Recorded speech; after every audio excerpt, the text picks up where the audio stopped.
Bienvenue sur la chaîne Vibrer la paix.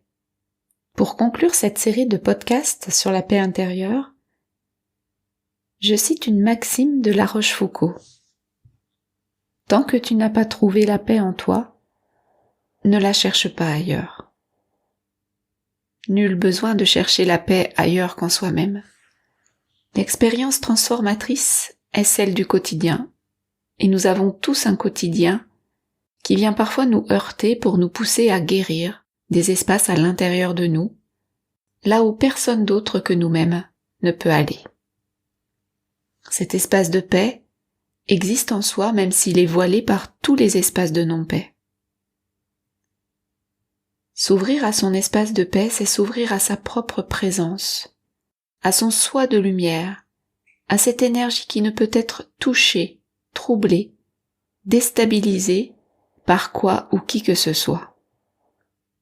De ce soi de lumière émane humilité et une paix inaltérable, non dépendante du regard des autres, ni du besoin d'être aimée. Elle est présence aimante et rayonnante.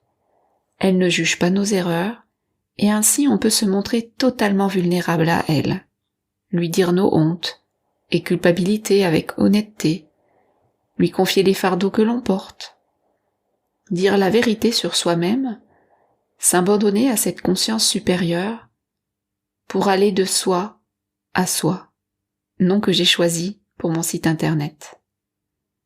Qu'est-ce que le soi avec un grand S ? C'est une composante spirituelle de l'être humain que l'on trouve sous d'autres noms en fonction des traditions.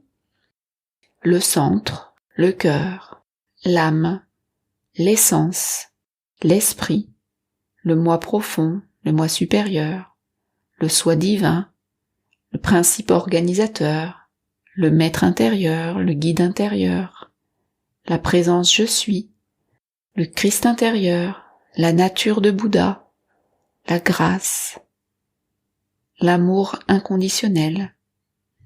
Quel que soit son nom, c'est une instance qui harmonise et unifie l'être divisé que nous sommes. Contacter ce soi et se laisser inonder de sa présence, c'est changer d'énergie, c'est changer d'état d'être, c'est-à-dire de façon de penser, de ressentir et d'agir.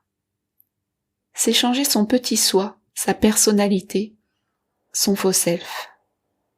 C'est retrouver son essence. L'invitation est de se sentir en état de paix, pas uniquement en méditation, pas uniquement lorsque l'on est retiré du monde. Ce qui devient intéressant et change la vie, c'est quand, avec de l'entraînement et de la vigilance, cette paix intérieure ne nous quitte plus, quelles que soient les circonstances. Elle transcende le monde extérieur. Ce travail de pacification intérieure ne cesse jamais, en œuvrant avec le corps, le cœur et la conscience ensemble. Chaque fois qu'une ombre est mise en lumière, s'opère un changement de conscience et la paix en soi ne cesse de grandir, infiniment.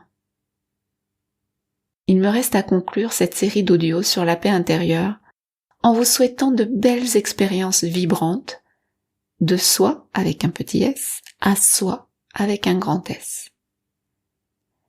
Vous pouvez me poser des questions, me retrouver sur mon site internet ou sur Facebook. Vous trouverez les liens sous la vidéo. Je reste à votre disposition pour toute question ou demande d'entretien afin d'avancer sur certaines problématiques liées aux espaces de non-paix en vous. Je vous remercie pour votre écoute et vous souhaite de belles avancées sur le chemin qui mène à la paix intérieure. Merci.